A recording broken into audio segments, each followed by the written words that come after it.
So hello, what's up mga ka-J-Vlog? Another Shopee haul episode na naman tayo, and this time mag-unbox tayo ng isang very affordable na camping lamp na pwede nyo ma-purchase of course sa Shopee. At so tara, check natin.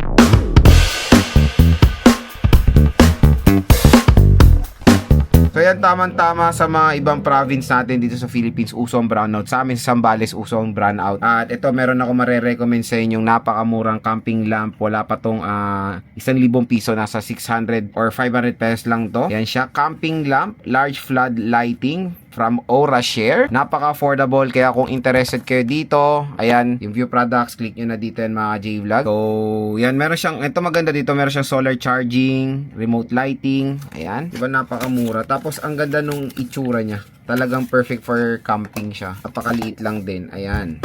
So, ito yung ating camping light. Meron tayong Type-C cable. So, plastic material siya, pero may mga iba't ibang level siya dito. Ito yung power button. At ito yung solar panel niya.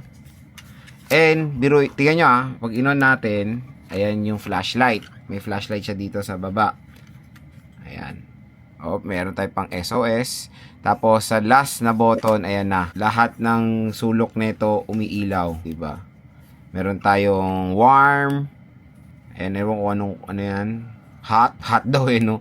So, yun. Tatlong kulay siya. Pero ito pa malupit dyan. Pwede nyo siya open. Gawin talaga siyang, yung alam mo yung light bulb.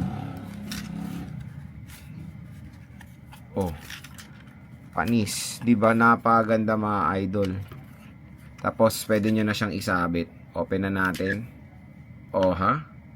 Di meron na rin kayong bombilya. For example, walang kuryente. Tapos, pwede nyo siyang gawing lampara. Bitbitin nyo na, maglakad na kayo. So, napakamura lang neto mga ka-J-Vlog. Hindi maganda siya i-recommend sa inyo kung naghanap kayo ng sobrang murang emergency light din. At i-click nyo na lang po yung view products natin kung interested kayo dito sa Orashare camping.